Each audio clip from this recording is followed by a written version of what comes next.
Staytrem is back in the US. Back in the US, back in the US. I mean, they're not in the US, but they're shipping to the US again.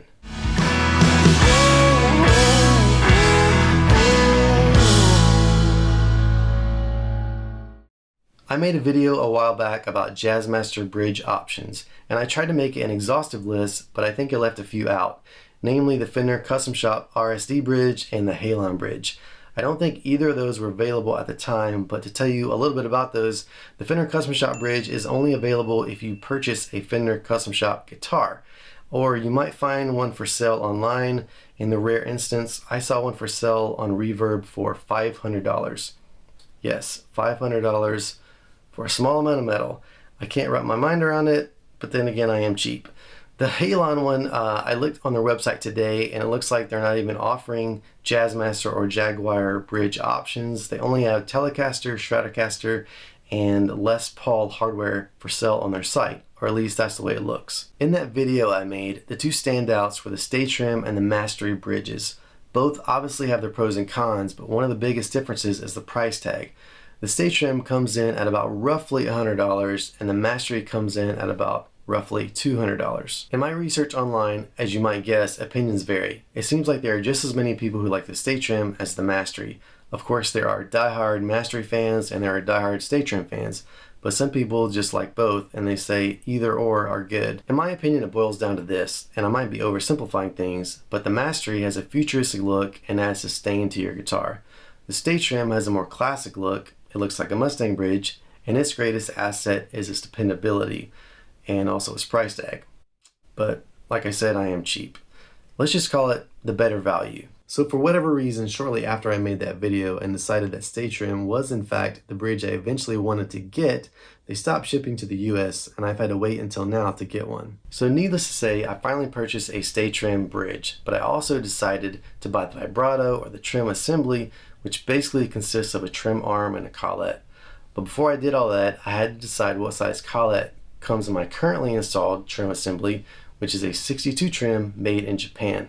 I made a video about that, and if you're interested, you can watch it by clicking on the eye in the upper part of the screen. What that consisted of, as you'll see here on the screen, is me removing the trem assembly from the guitar and then further removing the collet from the assembly. I used a 15-30 seconds inch socket to remove the collet.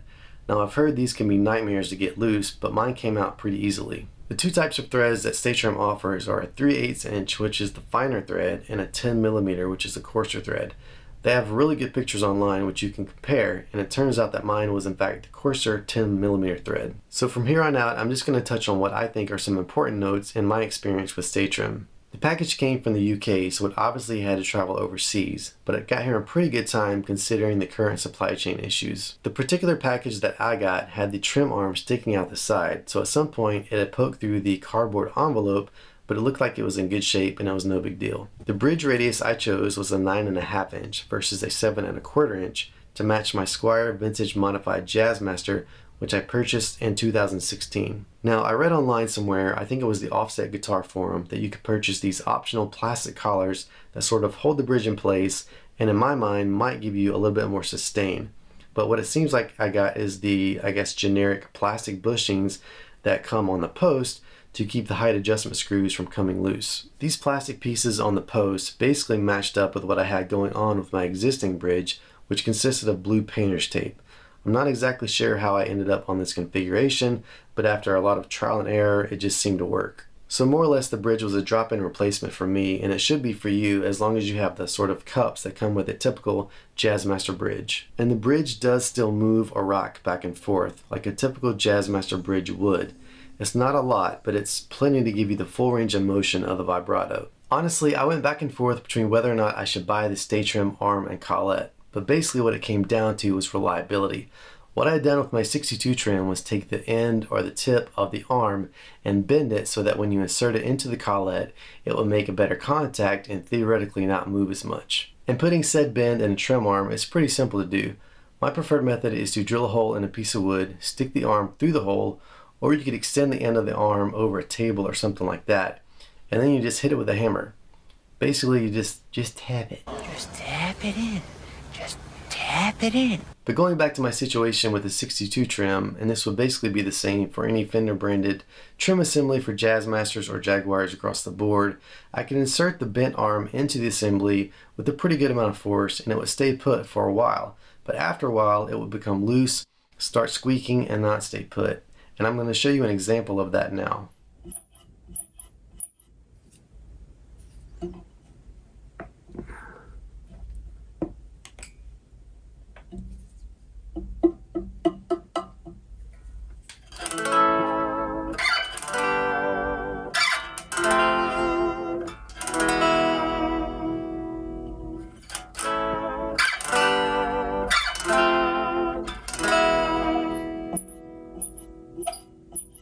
The cool thing about the Staytrem design is that there is a nylon sleeve inside the collet which ensures no metal-to-metal contact, thus no squeaking. Also, there is an indent on the arm, although it's a tiny one, that tells you exactly how far in to insert the arm. And it does take some force to insert the arm fully, but once it's there, it stays put. It's pretty impressive. And I generally just leave mine on when putting it in the case or the gig bag. And just a couple of other notes on the Staytrem arm. Installing it was fairly easy, no more complicated than removing the old arm and collet. I did have to use an adjustable wrench on the Staytrem collet because I guess it was too tall for a socket. Also, this is kind of random, but has anyone out there heard of the trick of using a zip tie to hold the arm in place? When you think about it, the end of the collet is split into 3 pieces that sort of move when you insert the arm, and they tighten up on the arm whenever it's inserted. And I guess the idea is to use a zip tie to tighten up the collet onto the arm so that it doesn't move as much. I personally don't know exactly how this works or why people use it or if they had success with it, but I'm curious to know if you know about it or you've had success. Please comment below. And finally, I noticed that the bend in the Staytrem arm pretty much exactly matched that of the arm I already had. Now that arm came with the Squire guitar, but it did not originally have that bend in it. I put the bend in it by, you guessed it, just tapping on it. Just tap it in. Just tap it in. Give it a little tappy. No, really, I just bent it by using like some elbow grease and maybe putting it over my knee. But I just thought it was interesting that the Staytrem arm already had that sort of ergonomic contour to it straight out of the box. Okay, that's it. Thanks for watching. As always, don't forget to comment, like, and subscribe. It really does help. We'll see you next time. I might just make a move, baby. Alright, to get closer to you.